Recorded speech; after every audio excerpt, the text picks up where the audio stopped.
Hola a todos, en los próximos minutos vamos a tratar de refrescar el concepto de viabilidad miocárdica y la revascularización en pacientes que tienen disfunción ventricular, donde siempre se nos genera la disyuntiva si el paciente que tiene disfunción ventricular, en donde entendemos que puede haber un territorio con una necrosis importante, el beneficio de la revascularización podría reducirse. Y durante años, en base a la información que nosotros teníamos, entendíamos que la viabilidad miocárdica era una buena estrategia como información para definir el beneficio de la revascularización. Y este metaanálisis del doctor Allman, que incluía 24 estudios de viabilidad, nos decía que si el paciente tenía viabilidad miocárdica, obtenía un fuerte beneficio de la revascularización en contraposición de los pacientes que no tenían revascularización miocárdica. Y este fue el argumento por el cual utilizamos el concepto de viabilidad, fundamentado principalmente en el hecho de que fisiopatológicamente nos parecía muy razonable. Si había viabilidad, había beneficio de poner un bypass o de hacer una angioplastia coronaria, y si no la había, no debía haberlo. Sin embargo, cuando repasamos de dónde viene la información que contribuye a este metaanálisis, podemos ver que de esos 24 estudios incluidos, ninguno de los estudios fue randomizado. Fueron todos estudios observacionales en donde no había randomización definitivamente y tampoco había ciego para las conductas que se estaban tomando. Por alguna razón los médicos decidían revascularizar a algunos pacientes y decidían no revascularizar a otros. Y ahí es donde la viabilidad observacionalmente parecía jugar un rol interesante para la definición. Cuando vamos a estudios randomizados nos tenemos que referir inicialmente a la información que vino del STITCH. El STITCH, recuerden que es un estudio en donde se incluyeron pacientes allá por el año 2002 en adelante. Se tardó mucho en incluir los 1.200 pacientes del STITCH, en donde la revascularización por cirugía demostró beneficios a 10 años en términos de mortalidad en pacientes con insuficiencia cardíaca y enfermedad de múltiples vasos que se sometían a cirugía versus el tratamiento médico. A 5 años demostró una reducción de las hospitalizaciones, pero no una reducción de la mortalidad, y a 10 años lo mostró. Entonces, en ese estudio de 1.200 pacientes hubo 600 pacientes en donde tenían información de viabilidad. Una información de la viabilidad que no era muy homogénea, y eso es un dato importante. Información que venía de eco en algunos casos, de resonancia en otros casos y de SPECT en otros, en donde la uniformidad para definir la viabilidad no se logró de una manera muy estricta. Fíjense que de esos 600 pacientes, 487 pacientes tenían viabilidad y 114 pacientes no tenían viabilidad. Y aquí el análisis se hizo de manera dicotómica. ¿Tengo viabilidad o no tengo viabilidad? Sin cuantificar de manera continua cuál fue la viabilidad. ¿Y qué fue lo que mostró el estudio? El estudio mostró inicialmente esto, que puede confundirnos. Fíjense qué es lo que dice. Dice que los pacientes que tienen viabilidad tienen menor probabilidad de muerte a los 5.5 años de seguimiento que tuvo el estudio. Ese fue el primer punto, o sea que la viabilidad parece ser un factor positivo para predecir eventos en pacientes que se someten a cirugía cardíaca o que reciben tratamiento médico y que tienen disfunción ventricular. Sin embargo, cuando se analiza el impacto de la revascularización en relación a la viabilidad, no se pudo encontrar en estos 600 pacientes un subanálisis de los 1.200 pacientes, un subanálisis que estaba preespecificado. Fíjense que a la derecha se ve que a los pacientes con viabilidad les va mejor tanto con cirugía como con tratamiento médico, y a los sin viabilidad les va parecido con tratamiento médico que con cirugía. Entonces, de alguna manera, no pudo demostrar la hipótesis que tenían los autores, que era que la presencia de viabilidad iba a beneficiar de la revascularización a los pacientes que se sometían a una cirugía cardíaca. Eso se pudo ver a los 6 años, y en el seguimiento a 10 años, en el estudio de Stitchett, se vio exactamente lo mismo. No hubo diferencias en términos de pronóstico de los pacientes con viabilidad o sin viabilidad. Ahora bien, veamos algunos puntos interesantes, porque la viabilidad parecía ser, independientemente de que no pudo demostrar ser una buena herramienta para definir la revascularización, sí fue un buen predictor de evolución de los pacientes independientemente del tratamiento que reciban. Y aquí hay algunos datos interesantes cuando vemos cuáles eran las características de los pacientes que tenían viabilidad contra los que no tenían viabilidad. Y aquí hay unos datos interesantes en lo que tiene que ver con el remodelado ventricular, yo diría. La fracción de eyección de los pacientes que tenían viabilidad es más alta de la que no tienen viabilidad, lo cual es razonable. Los volúmenes diastólicos y los volúmenes sistólicos de los pacientes que tienen viabilidad era menor que las que no tienen viabilidad. De alguna manera parecen ventrículos menos remodelados, y eso biológicamente es muy razonable. Ahora, ¿qué información podemos tomar de esto? El Stitch, de alguna manera, con sus limitaciones, lo que nos dijo es que tener viabilidad miocárdica es mejor que no tenerlo. Y yo creo que sí, parece muy razonable eso. Ahora, que tener viabilidad miocárdica versus no tener predice también recuperación de la función ventricular. Y eso es un buen punto. Los pacientes con viabilidad tienen más chance de recuperar y también es algo biológicamente muy razonable. Ahora, tener viabilidad parece correr en paralelo con ventrículos menos remodelados, con mejor función sistólica. Entonces podría ser un confundidor la palabra viabilidad y no la palabra necesidad de revascularización, porque de alguna manera en Stitch, con las limitaciones que tuvo este subanálisis, la presencia de viabilidad no se asoció a beneficios en términos de revascularizar. Y sí hay un dato interesante, es que la ausencia de viabilidad, fíjense, la presencia no parece que nos tenga que de una manera automática llevar hacia hacer una revascularización. Ahora, la ausencia de viabilidad sí parece más razonable que nos diga, ojo, hay poca viabilidad, poco músculo vivo y probablemente poco beneficio de una revascularización quirúrgica. Unos años después, se publica el estudio Revive PCIS. Un estudio que lo que buscó fue con una hipótesis muy parecida, pero realizado varios años después. Un estudio que empezó a randomizar pacientes en el año 2020 y que logró publicarse en el año 2023. Realizado en el Reino Unido, y los investigadores aquí lo que analizaron era la revascularización por angioplastia en pacientes con disfunción ventricular que tenían viabilidad. Aquí sí fue un criterio de inclusión a diferencia de lo que pasó en Stitch. Se podía incluir sin viabilidad en Stitch.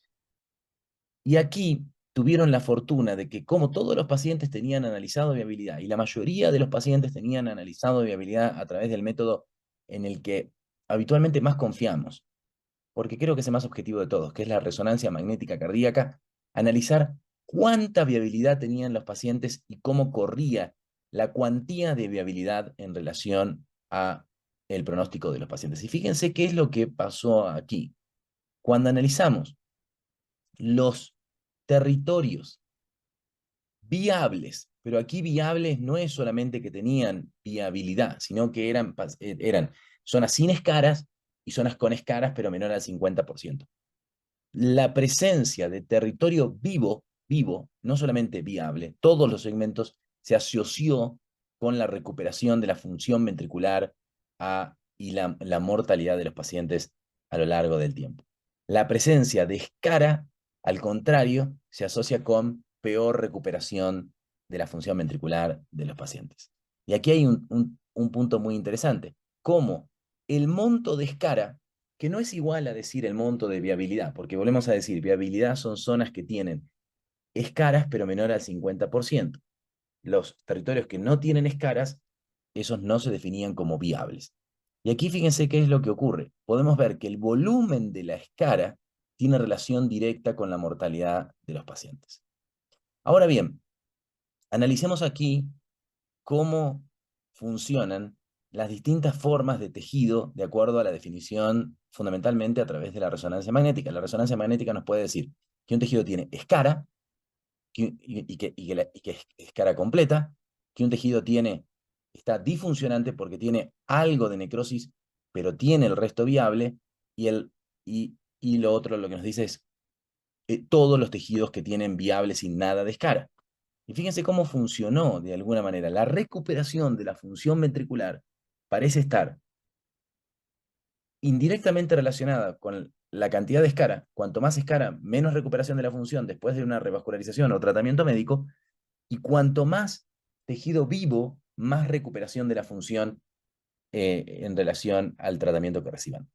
Ahora bien, busquemos esos tejidos que tienen escaras, pero que tienen viabilidad adecuada.